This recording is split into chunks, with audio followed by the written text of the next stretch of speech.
Bismillah, walhamdulillah, wassalatu wassalam ala rasulillah wa ala alihi wa sahbihi wa man tabi'a sunnatahu ila yawmiddin.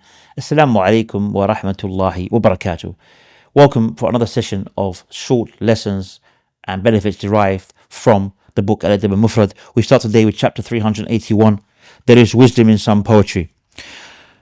Khalid ibn Kaysan said, I was with Ibn Umar when Iyad bin Haytham got up and said to him, shall I recite some of my poetry, Ibn al-Faruq? He said, yes, but only recite good poetry to me. He recited until he came to something which Ibn Umar disliked, then he told him to stop.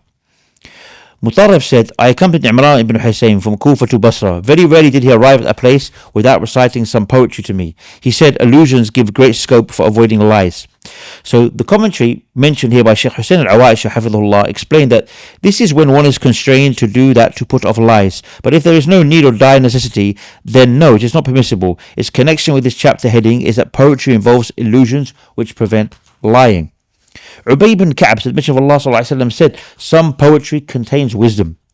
So that means that not all forms of poetry is vain and evil. Some poems involve things that affirm the truth and exhort towards good deeds. Likewise, speech. It is lawful when it contains good and unlawful when it contains vain and evil things.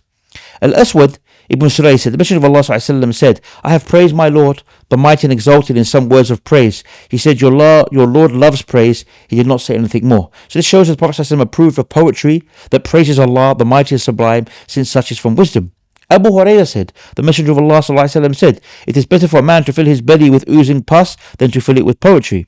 So Shaykh Hussein al-Aish hafidhullah explains, the meaning is that when poetry becomes dominating on the person, engrossing him so much that he gets busy away from the Quran and other sciences of the Sharia and the remembrance of Allah, then it is prohibited, no matter the kind of poetry it is. But if the Quran and Hadith and other sciences of the Sharia are the predominant, then there is no harm in memorizing some poetry alongside, since his bowels would not have been filled with poetry. Imam Muhammad al-Amin al-Shanqiti gave a similar explanation of the Hadith, and we can kind of relate to this when it comes to people listening to nasheeds all the time, where every day nasheed, no durus and no Quran. This is a wake-up call.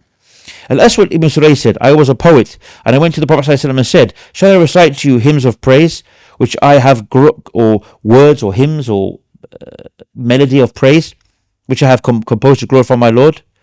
He said, your Lord loves praise. He did not say anything more to me.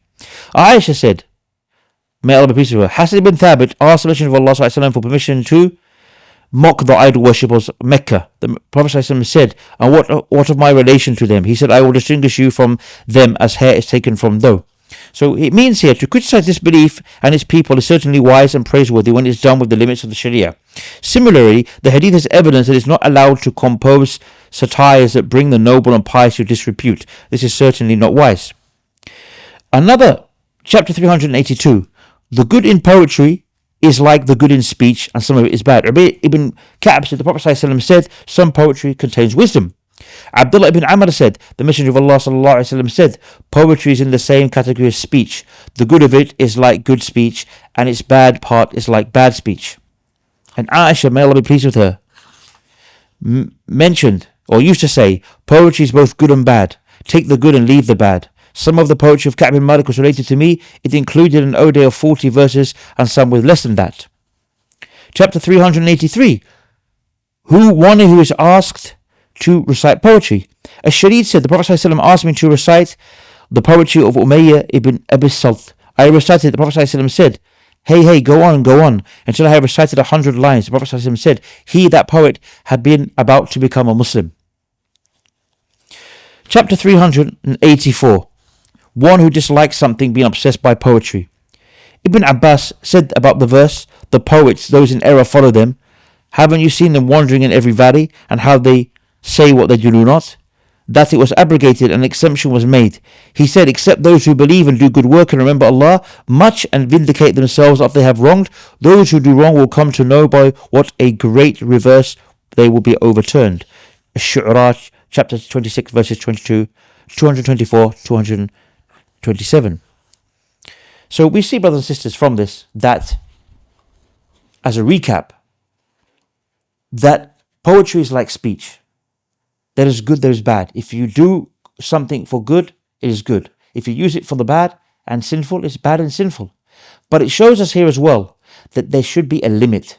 If we find ourselves listening to spoken word or poetry or some kind of nasheeds more than we are listening to the Quran or more than we are listening to Islamic lectures, then we know here we have an issue that has to be rectified. And I ask Allah to make that easy for all of us, inshallah. Until next time, Assalamu alaikum wa rahmatullahi wa barakatuh.